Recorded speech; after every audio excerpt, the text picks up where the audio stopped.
Škola za osnovno i srednje obrazovanje Milan Petrović sa domom učenika iz Novog Sada se bavi obrazovanjem dece sa smetnjama u razvoju, praktično od njihovog rođenja pa sve do nekih iza 60 godina života osoba sa invaliditetom. Našu školu pohađaju deca sa svim vrstama smetnji i zbog toga nam informatička pomoć izuzetno mnogo znači. Mi smo prepoznati kao regionalni centar za asistivnu tehnologiju.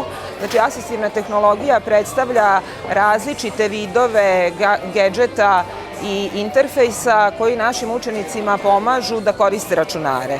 Mnogi od njih, zbog prirode svojih smetnji, ne bi mogli da koriste računare, ne bi mogli da komuniciraju i kvalitet njihovog života bez ovih pomagala bio bi zaista mnogo, mnogo manji nego što je danas.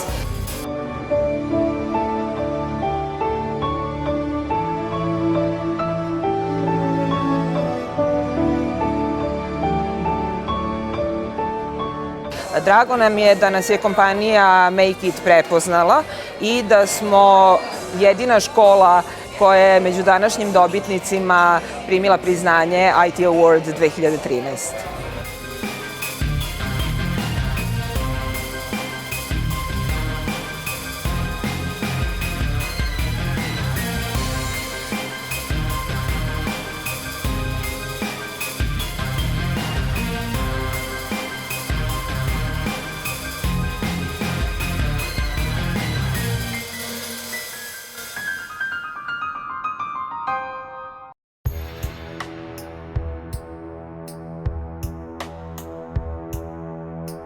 Senzorna soba je specijalizovani kabinet koji za cilj ima podsticanje senzorne integracije, odnosno načina na koji mozak obrađuje informacije koje dobijemo putem čula.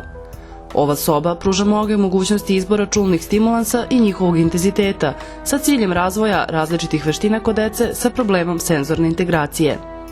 Pomoću jakih vizualnih stimulansa dete uči da pokreće oči i fokusira se na dati predmet, osobu ili pojavu, što mu olakšava praćenje nastave. Dete uči da opaža i razlikuje boje, oblike, dimenzije i količinu, što će omogućiti bazu za formiranje logičko-matematičkih pojmova. Vežbama opažanja čulom sluha dete uči da opaža zvuke i da ih razlikuje i da locira izvor. Stimuliše se razvoj govora kroz vežbanje razumevanja i oblikovanje rečenica. Vežbe taktilne percepcije obuhvataju uočavanje, razlikovanje i upamćivanje različitih taktilnih modaliteta. Stimulacijom receptora šake podstiče se i razvoj govora. Osim ovih stimulativnih vežbi, u ovoj prostoriji se odvijaju i vežbe reedukacije, psihomotorike. Organizovanost psihomotorike je način kojim se ispoljavaju sposobnosti deteta i njegovo ponašanje u celini. Preko psihomotorike uočavamo one kvalitete deteta koje ukazuju na njegovu ličnost. Možemo reći da se sva iskustva koje dete prima tokom detinjstva upijaju u ličnost deteta preko tela.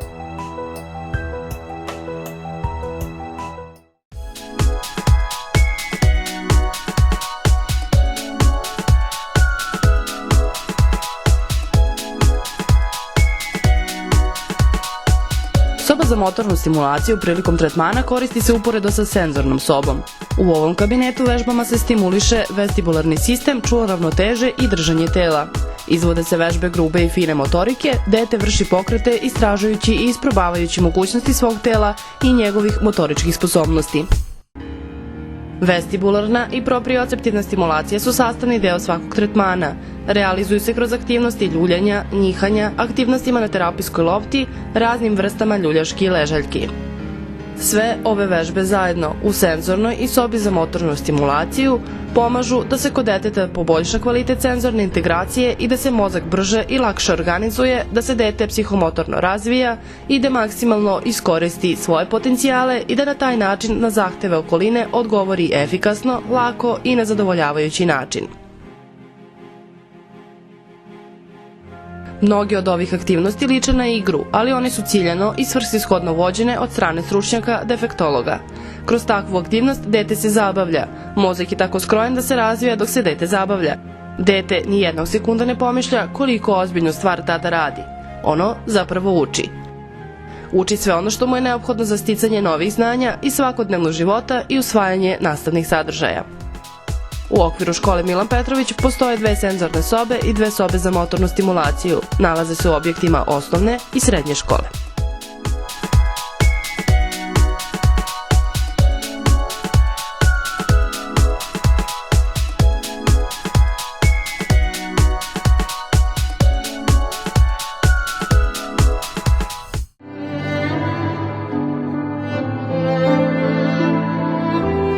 Kabinet je počeo sa radom septembra školske 2011. godine.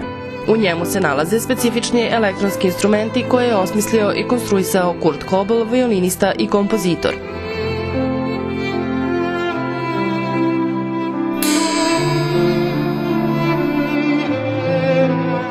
Reprodukovanje zvuka na ovim instrumentima je prilično olakšano, što je vrlo podsticajno za decu naše škole, ali ne isključivo njima.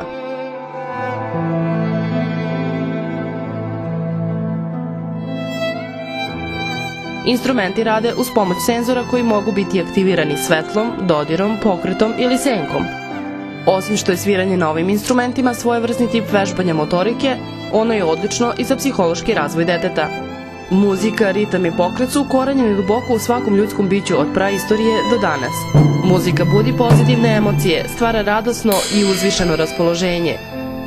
Budi čula i nagodi na pokret i pevanje, razvija memoriju, sluh, ritam i osjećaj za lepo. Sva deca obuhvaćena radom u kabinetu za muzičke stimulacije mogu samostalno ili uz pomoć nastavnika da reprodukuju zvuk na svim instrumentima u kabinetu, što je za njih jako važno, da učestvuju u stvaranju muzike, a ne samo da budu pasivni slušaoci. Instrumenti su se pokazali zaista dobro i ovde bi trebalo da mislimo na još jednu stvar koja ide u prilog ovim instrumentima, a to je dečiji osmeh dok učestvuju u izvođenju muzike.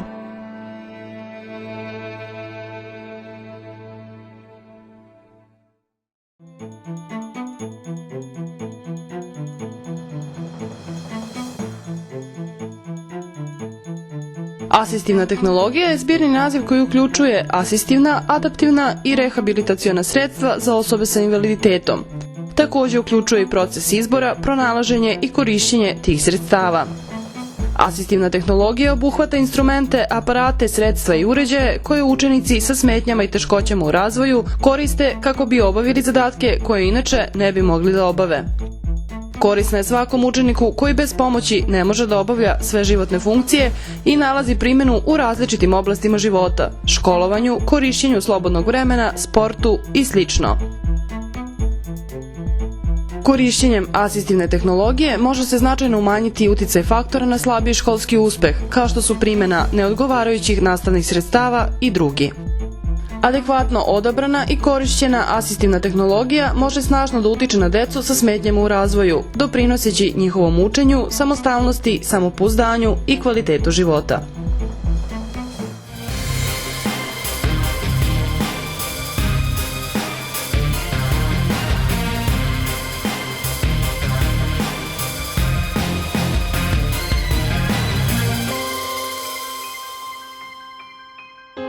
U sali za kineziterapiju radi se procena funkcionalnog statusa učenika, što uključuje pravilan položaj tela, snagu mišića, ravnoteža, kretanje, koordinacija gornjih i donjih ekstremiteta. Nakon uočenih slabosti u funkcionalnom statusu rade se vežbe koje dovode do maksimalnog mogućeg popravljanja tih slabosti. Na krevetima i strunjačama rade se vežbe za istezanje i jačanje mišića, trupa i ekstremiteta. Na pločama i pilates loptama rade se vežbe za ravnotežu u različitim položajima i vežbe koordinacije gornjih i donjih ekstremiteta. U razboju se rade vežbe ravnoteže u stojećem položaju i uvežbava se hod. Trenažne sprave se koriste za vežbe za jačanje mišića ruku i trupa. Rade se vežbe za aktiviranje ruku i nogu i povećanje snage za decu u kolicima. Na traci za trčanje uvežbava se pravilan način hoda pri različitim brzinama.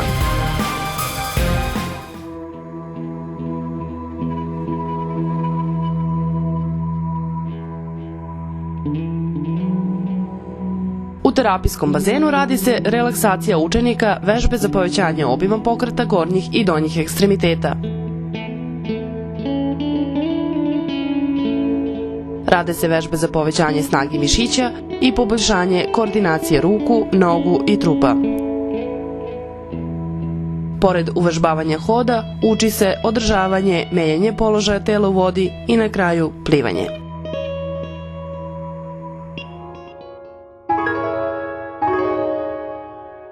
Slana soba je prostor čiji su pod, zidovi i plafon obloženi prirodnom solju. U slanoj sobi se sprovodi haloterapija ili terapija solju koja je neagresivna i nemedikamentozna terapija.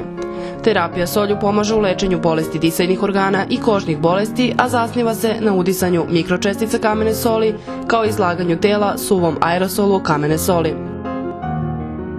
Deca sa cerebralnom paralizom koja puno vremena provode u sedećem položaju, zbog samog stepena oštećenja, imaju lošu ventilaciju i čestu pojavu bronhitisa.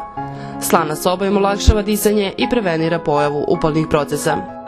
U našoj slanoj sobi, pored terapije solju, realizuju se i različiti defektološki tretmani u zavisnosti od potrebe deteta. Tretmani mogu biti individualni ili grupni. Diskretno osvetljenje i opuštajuća muzika doprinose vraćanju ravnoteže u čitavo telo.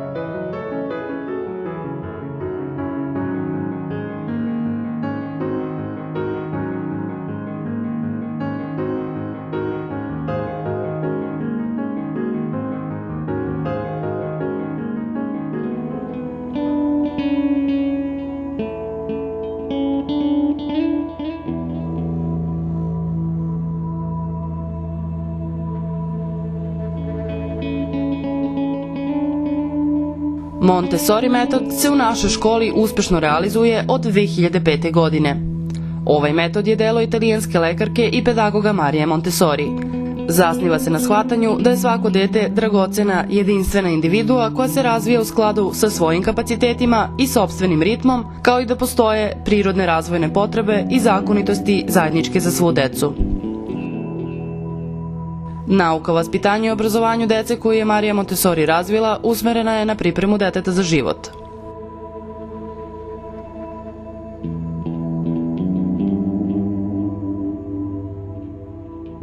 Montessori učionica u našoj školi je direktno povezana sa radom produženog boravka, te na taj način učenicima obogaćen sadržaj slobodnog vremena. Rad se realizuje i kroz časove individualne nastave za učenike koji pohađaju nastavu prema individualnom obrazovnom planu.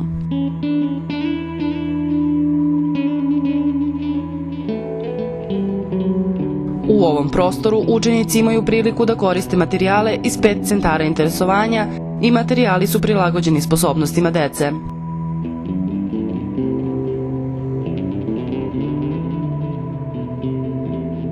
Učenici uče praktične veštine, brinu o sebi, drugima i prostoru koji ih okružuje, razvijaju čula, stiču i proširuju znanje iz matematike, maternjeg jezika, kao i kosmičkog vaspitanja.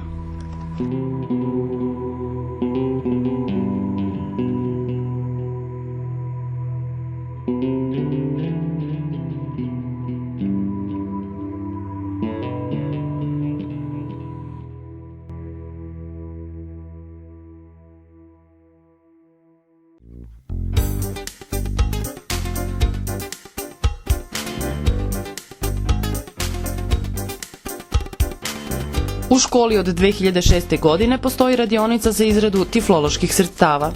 Ideja je potekla iz potrebe da se izrađuju nastavna sredstva koja će se koristiti u radu sa učenicima oštećenog vida u predmetnoj nastavi. Nakon godinu dana, ova radionica je proširila svoju delatnost izradom sredstava za logopede, reedukatore, psihologe. Naša radionica, u kojoj rade tiflotehničar i surdotehničar, je praktično uključena u nastavni proces i sadržaje i svakodnevno imaju interakciju sa svim stručnjacima u školi. Iz takve timske saradnje proizilaze nove ideje i stvaraju se nova, originalna didaktička sredstva neophodna za rad sa učenicima sa smetnjama u razvoju. Tako je nastao i jedan set didaktičkih sredstava za integraciju svih čula i razvijanje sposobnosti deteta. Multisenzorna knjiga po Ezopovoj basni Lav i miš. Ovo didaktičko sredstvo je osvojilo zapaženu nagradu Zlatnu tablu na sajmu obrazovanja 2012. u Beogradu.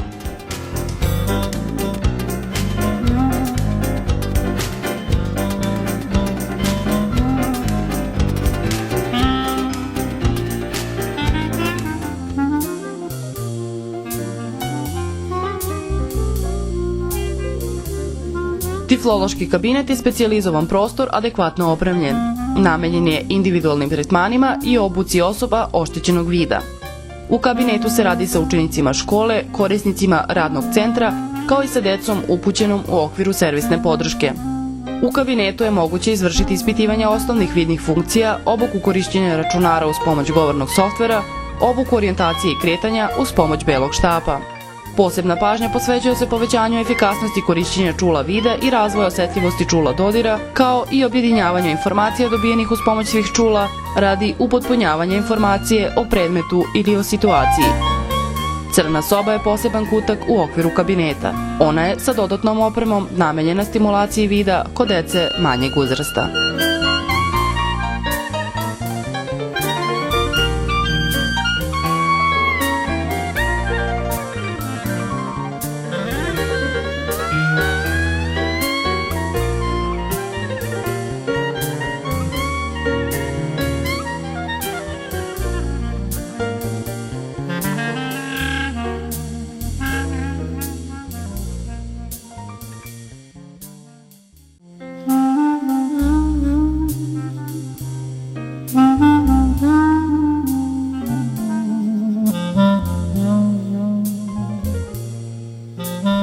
Surdo-audiološki kabinet je kompletno uređen prostor koji je namenjen za procenu stanja sluha kod novorođenčadi, male dece i kod odraslih najsavremenijim uređajima za ispitivanje sluha, otoakustička emisija, tonalna i govorna audiometrija i timpanometrija. U kabinetu se obavljaju surdološki tretmani dece koji imaju problema sluha i govora uz pomoć SAFA aparata. Sprovodi se habilitacija i rehabilitacija dece koje nose individualni slušni aparat ili imaju ugrađen kohlearni implant. U planu nam je otvaranje školice lepog govora za decu čiji roditelji imaju oštećen sluh. Sve programe realizuju defektolozi i surdolozi uz podršku stručnog tima koji čine lekari, psiholozi i logopedi. Svi programi su namenjeni učenicima naše škole, deci iz predškolskih ustanova, učenicima osnovnih škola kako iz Novog Sada, tako i iz drugih gradova.